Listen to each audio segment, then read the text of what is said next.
Hola, ¿qué tal están? Reflexión filosófica sobre la democracia.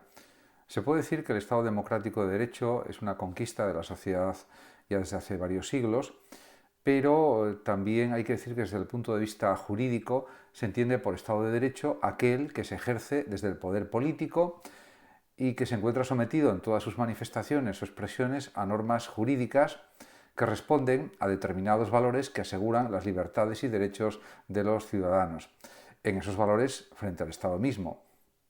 En consecuencia, el Estado de Derecho o el Estado democrático de Derecho es un Estado participativo en el que los ciudadanos son titulares de la soberanía y en función de esta pueden participar también en el desempeño de su ejercicio a través del gobierno o de la judicatura. España sería en este sentido un Estado social y democrático de derecho, tal como lo recoge la Constitución en el artículo 1.1.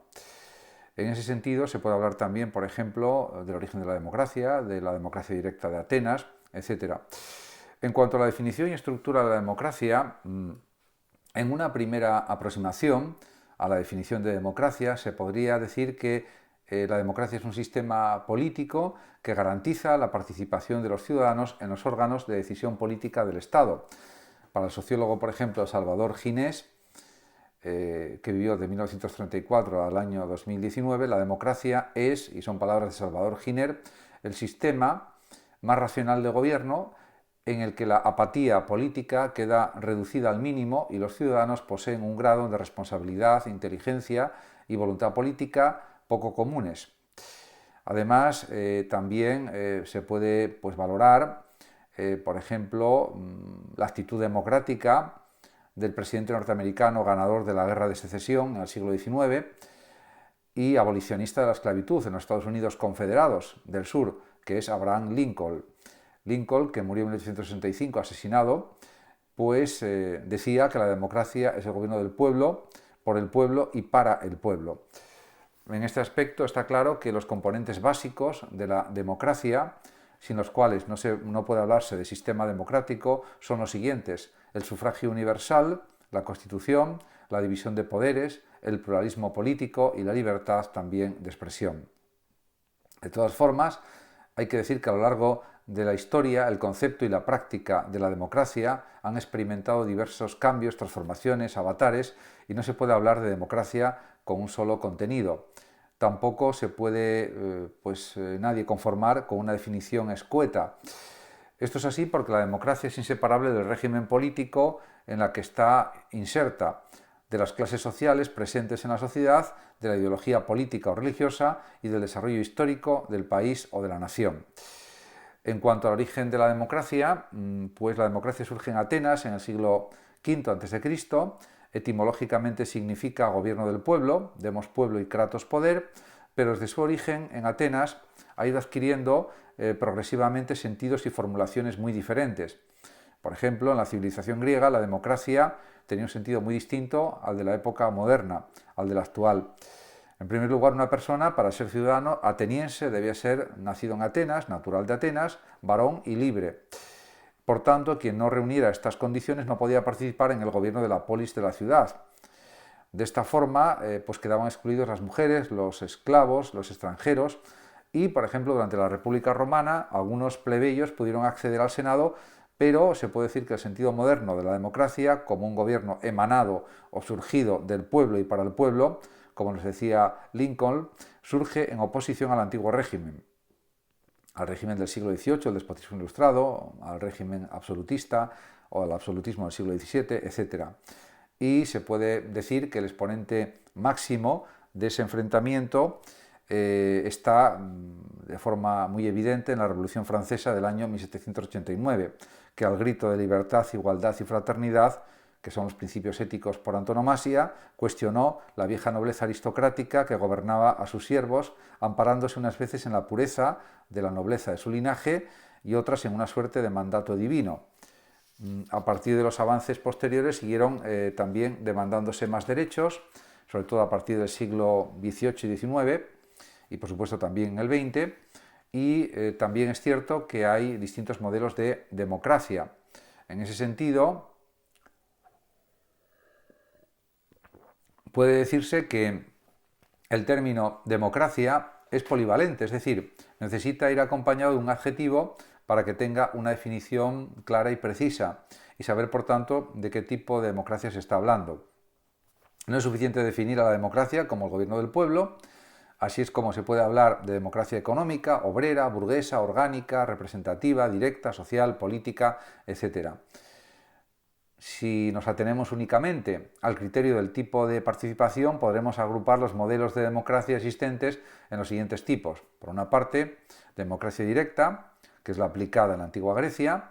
Los ciudadanos participan directamente en las instituciones políticas del gobierno, consejo o boulé, y en la asamblea, eclesía. También es aplicado en la actualidad en los cantones suizos, este tipo de democracia directa, curiosamente.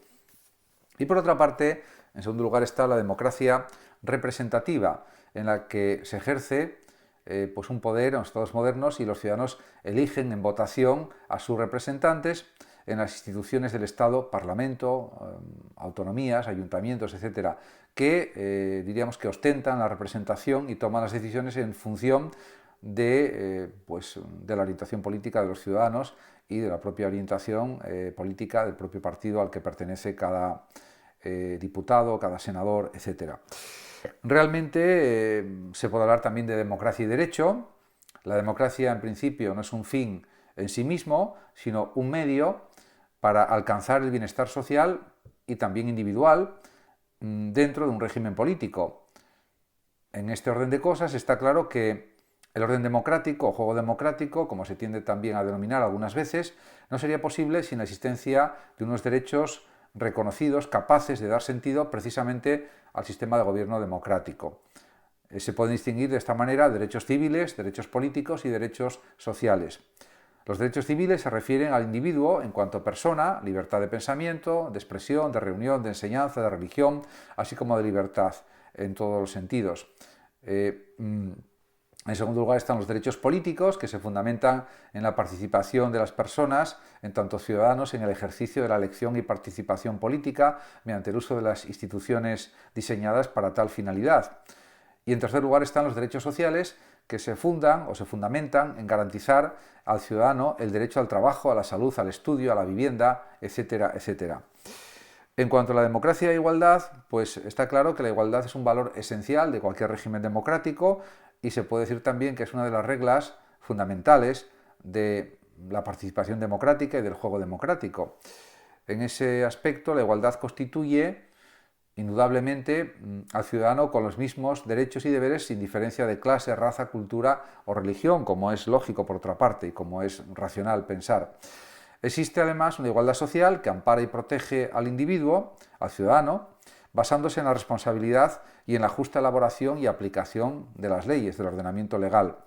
Debe ser además, por supuesto, una igualdad sustentada o apoyada en la defensa de las necesidades individuales, de tal forma que se eviten las desigualdades económicas, sociales, pobreza, discriminación social o racial, etc., promoviendo el derecho de participación ciudadana en las distintas instituciones públicas o políticas. Dentro de estas instituciones pues están las ONG, por ejemplo, también, cuya actividad se dedica a procurar actuaciones tendentes a beneficiar a las personas en sus objetivos de igualdad de derechos sociales y políticos, etc., y también garantizando, de alguna manera, la igualdad de oportunidades para todos los ciudadanos de cada Estado, estableciendo, si fuera preciso, una discriminación positiva en favor de los más débiles, etc. Por otra parte, también hay que señalar que el valor de la igualdad se sostiene en la independencia del Poder Judicial respecto a los otros dos poderes, el Legislativo, Parlamento, y el Ejecutivo, que es el Gobierno. Y esto también, incuestionablemente, presupone, de hecho, dos premisas. Por una parte, la igualdad de todos los ciudadanos ante una ley y la independencia del Poder Judicial para poder velar con justicia por el cumplimiento de las normas. Por otra parte, está claro también que no debemos olvidar que estos elementos, igualdad e independencia, son dialécticos, un juego de contrapoderes, que no funcionan en la lógica binaria de si se cumplen o no, sino que se introducen, diríamos, en el modo de representación, como son elegidos los distintos poderes y la relación entre los mismos. De ello se puede deducir que una democracia no es una sociedad armónica, sino aquella en la que existen tensiones entre los poderes, aunque éstas puedan ser resueltas de una forma pacífica o de una manera normativa que garantice la solución pacífica de los conflictos. Por supuesto, también hay que hablar algo de los avances en el proceso democrático, porque existen y son definibles. En ese aspecto, a diferencia de otros regímenes políticos, como por ejemplo una dictadura, una tiranía, una oligarquía, etc., el sistema democrático está en constante evolución. Y en este sentido, está claro que no se puede considerar que la democracia haya alcanzado ya la perfección absoluta en cuanto a la participación ciudadana, o en cuanto a la igualdad, o en cuanto a garantizar el ejercicio de los derechos y el cumplimiento de los deberes.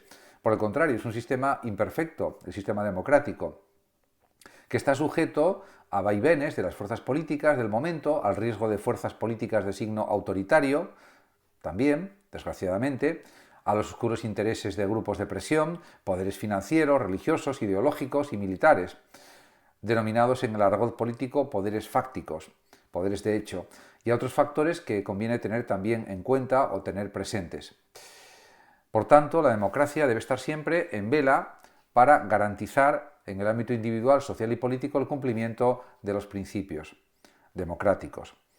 En el ámbito individual se puede también afirmar que los derechos de los ciudadanos, por ejemplo, a la educación, a la información, son algo que hay que proteger. El derecho a la educación, por ejemplo, hasta la edad adulta debe ser, sin duda, uno de los primeros requisitos que todo Estado democrático debe amparar y debe cumplir. En ese sentido, también, por supuesto, hay una prioridad absoluta que sería también la formación integral, la paideia, que decían los griegos, de todos los ciudadanos, que puede realizarse efectivamente a través de la democracia. También la sociedad, a través de sus órganos de decisión legítimos, debe mantener una información plural, clara y libre, con la finalidad de que la libertad de expresión sea real, sea efectiva, y los medios de comunicación libres a la hora de expresar las distintas opiniones y programas y el conocimiento de las decisiones políticas y la discusión de las mismas también, si es preciso o si es oportuno, o si se considera adecuado en cada momento, que por supuesto que sí, porque todo puede ser objeto de discusión.